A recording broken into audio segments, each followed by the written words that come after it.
starts in 10, 9, 8, 7, 6, 5, 4, 3, 2, 1, go.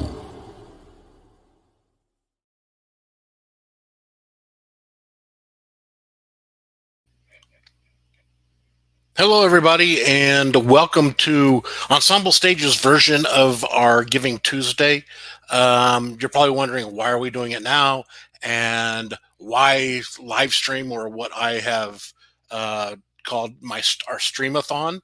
But what it is well, normally on Giving Tuesday, as you all know, it's the week before, or the week after Thanksgiving, the Tuesday after Thanksgiving, and we are usually um, involved with our tech rehearsals for, whether it be a radio show or most recently, over the past few years, our holiday musical variety show, when we're involved with our tech week. And I really don't have a whole lot of time to put things together to do a Giving Tuesday. So we've always done a bit of, we've always kind of dabbled with it because we've been so busy with everything else. But the biggest reason that we're doing this now is because, as I'm sure you've all known, and some of you probably even experienced, the fact that we had Hurricane Helene make a visit here, and it wreaked some havoc, wreaked a lot of havoc actually up here on the west, in western North Carolina, and tore a lot of things up. And I'll get in much more involved in that here on our next segment, talking about it and showing some pictures and things like that, and all the wonderful things that happened as a result of that with the town here. But needless to say, Banner Elk was, I won't say decimated, but certainly the infrastructure in a lot of ways was hurt and decimated, and a lot of people were affected, and including Ensemble Stage to I'm sure a lesser degree than many people had experienced, but themselves. But we had to cancel our stage radio play, which was supposed to have happened this past weekend, and then at the time it was even up in the air that we were going to be doing our Christmas show. So as a result of that, we lost a lot of sponsorship opportunities that were there, and so we weren't really able to do. Um, well, we were afraid we weren't going to be able to do our Christmas show, and with the loss of those subscriptions, or those sponsorships, and then also the loss of the revenue that would be coming in from the radio show, and also uh, uh, some of the and I want to say, first off, with the sponsorships, it's no big. I mean, it's a big deal, but it's no big deal because we lost some of those simply because they wanted to direct those funds towards a humanitarian effort here, which I completely get and I completely support, and it's great that they did that. And me and the whole town, and basically the whole side of Western North Carolina is appreciative of that.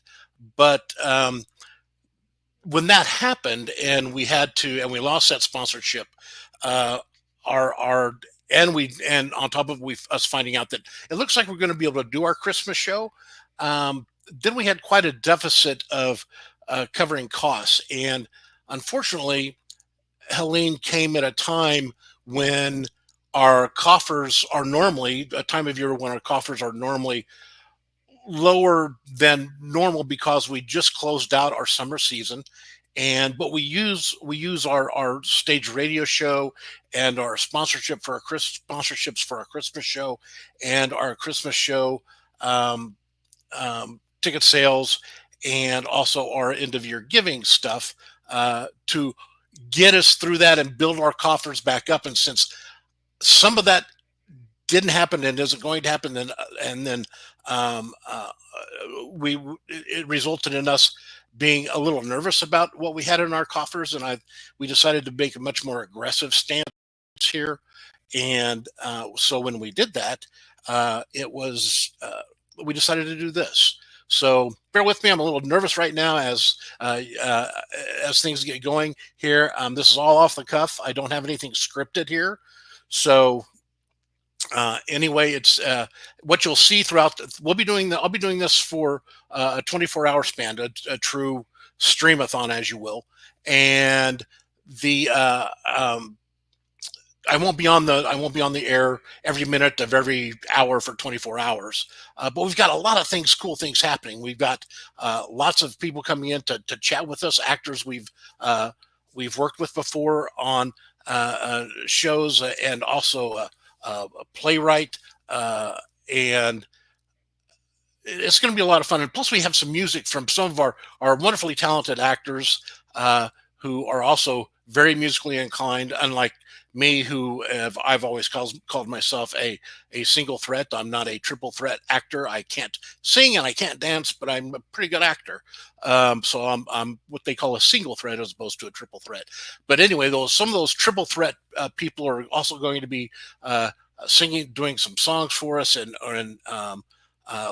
people like Sheena O'Murray, who was in our show Zaglot, and we'll also be talking to her as well, and also Laura Hodos and Zoe Dean and a few other people like that. But we've got people coming in and if you're familiar with our shows and you're familiar with what we do, there's we're going to be talking with Scott Wilson and Mark Woodard and Josh Yoder and Elizabeth Bachhoven and Diane Fasario and Chanel Spar and Lori Franklin and a whole bunch of other people are going to be coming in and joining us. And as we do this, as you can see right down there, there's a to donate to Ensemble Stage, and it shows you a website address that you could enter in and go to, and you could donate to us to help support our Giving Tuesday event here. And then below that, as we build up people who donate and everything, and I'll be able to find out a real-time donation stream of that, I'll be adding a ticker below that where to go to donate. That'll be a ticker showing who we've got going, who has given us donations and that kind of stuff, and I'll be adding to that, hopefully adding to that as the day progresses. But I'm excited, I'm nervous, and I hope you'll stay with us and join us. And I'll be back in a couple of minutes, and we'll talk about this devastating hurricane that kind of caused this whole thing to happen. So I will be right back.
Gentlemen, may I have your attention, please?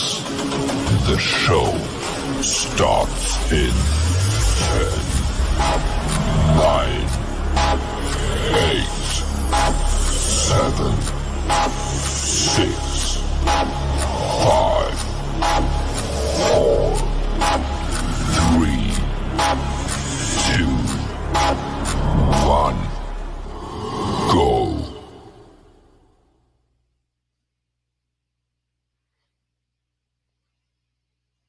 Okay, so we are back now. I don't. I love that intro there. So it's probably going to play every time that we go leave for a little bit and then come back. Um, but anyway, I wanted to tell you a little bit about again what brought this all on Hurricane Helene. It hit uh, the end of September, and before Helene came in, we had 3 days of a really steady, hard rain going on. And then Helene came in. And Helene, I never imagined the chance of the hurricane, of a hurricane hitting the mountains of North Carolina. I'm from the Midwest and I had to deal with the threat of tornadoes. And when I moved to Florida, I had to deal with the threat of hurricanes. But when I moved up here to the mountains of North Carolina, I thought I'm never going to have to worry about those kind of things ever again. And that was the case until just about a month ago.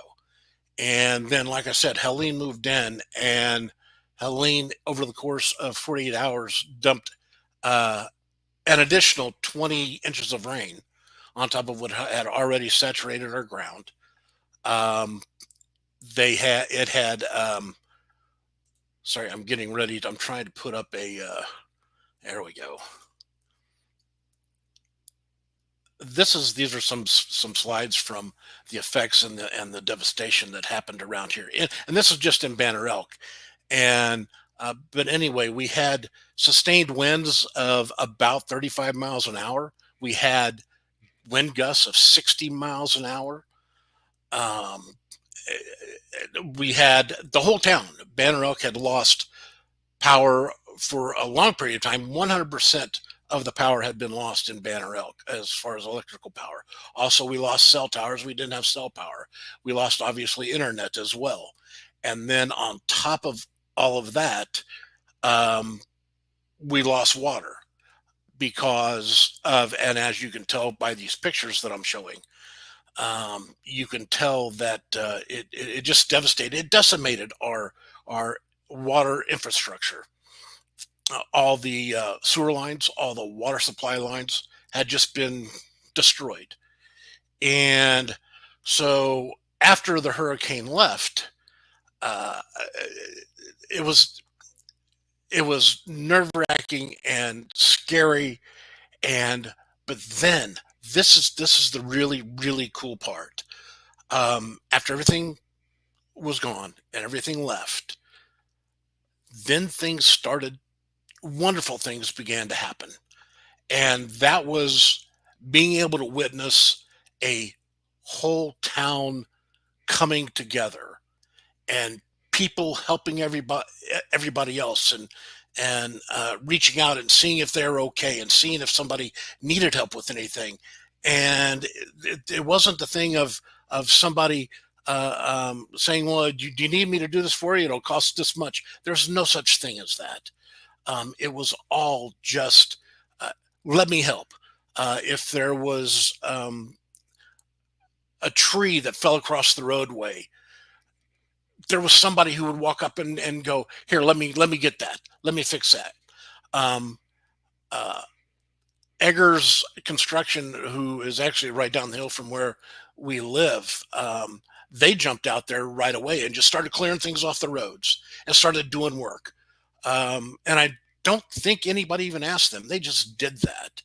Um, and then there was uh, uh, they started at the town hall where people could go and they set up a free Wi-Fi so people could get a hold of Wi-Fi and be able to use Wi-Fi on a regular basis. They also started getting supplies and bottled water and things like that. And then that got moved up to where our theater is located, um, and that is up there at the old historic Banner Elk School.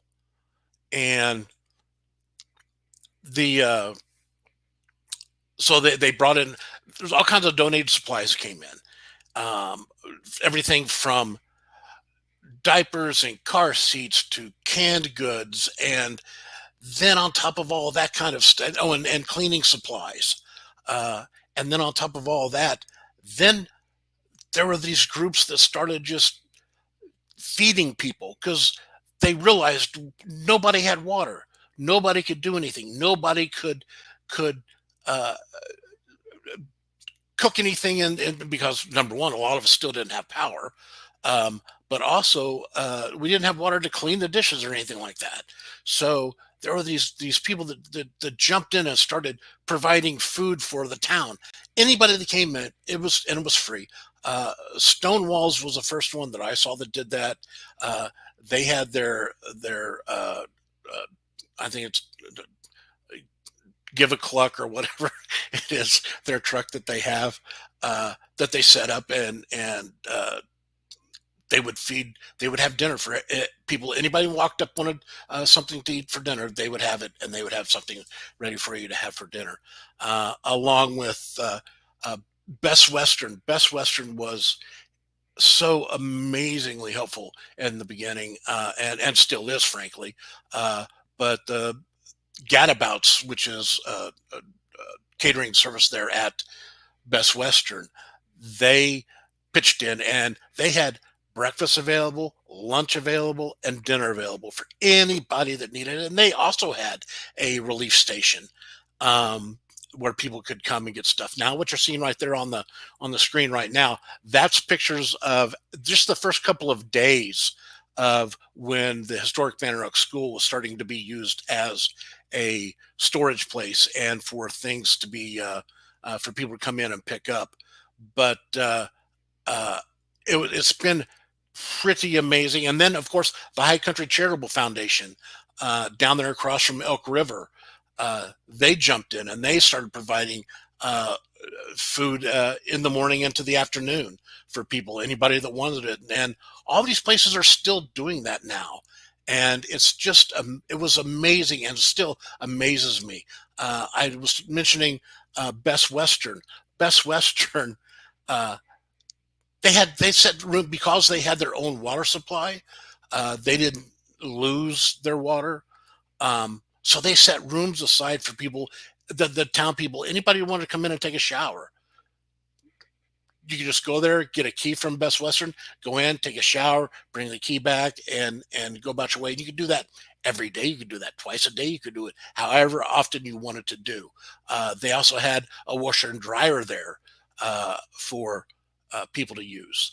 And then shortly after that, FEMA came in and was amazing with their stuff. They brought in the trailers with a full bank of washers and dryers, and uh, World Central Kitchen came in and started also joining in on the quote unquote fun of providing food for everybody.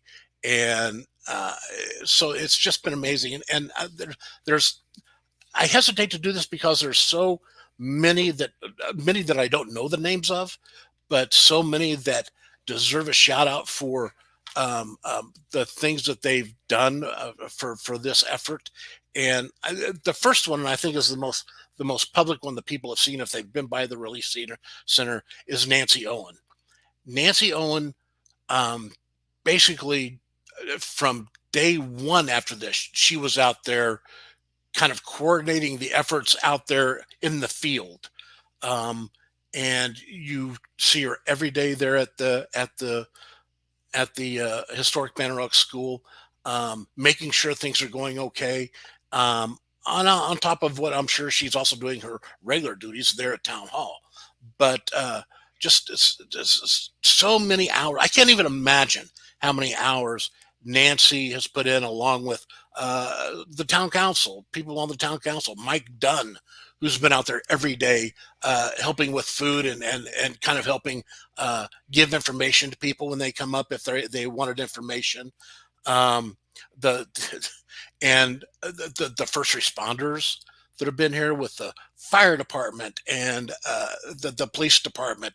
The police department had to take over the city hall because their building got flooded and was full of mud, so they had to go down there and use town hall as their headquarters for the police department. I don't know if they're still doing that or not. I'm not positive, but so those first responders, the EMTs and all that kind of stuff. And then as I started to get into a little bit earlier, FEMA came in, and FEMA was offering assistance, whether it be if you needed to talk to somebody about a medical problem or a medical condition, or uh, you didn't have your medication that you needed, or you ran out of your medication, or what have you. Um, then it was um, they were there. They were there. I don't know how else to put it other than they were just amazing. And like I said, FEMA also provided the trailer with banks of washers and dryers to utilize over there at the historic Manor Oak School. They also brought in showers for that people could use and kind of take some of that burden off of Best Western, which was who was doing it at the same time. And then they also brought in toilets.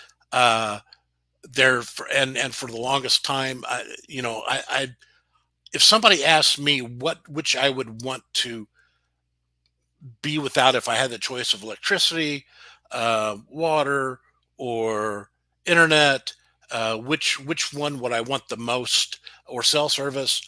I probably would have said cell service, but by the same token, after having gone through this and experienced it, no, water. Water is the one thing I'd never ever want to lose again. I used to always, and I still do, watch these shows on Life Below Zero and that kind of stuff, where people live off the grid and they're hauling their buckets of water up from the stream for them to drink and to do their dishes by and to fill their toilets with and all that kind of stuff. And it's very it's very romantic until you have to do that every day. And thankfully, this was during a time of year that it wasn't bitter cold like I can get up here. And it after the hurricane went through, we've been pretty blessed with not having a problem with it getting continuing to rain or having another rain spells or anything like that. But and once again, there's those pictures of the um, historic Manor Oak School where they just started to supply some things to it. But I got to tell you, I have never been so impressed with uh, the outpouring of help and um, comfort.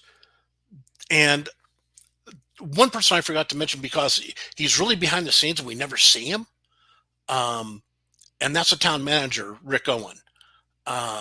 He's kind of like the 5-star general here, uh, handling all this stuff behind the scenes and making sure things get taken care of. And then he has his colonels and his sergeants and things like that that go out there to take care of the things. But he's been that.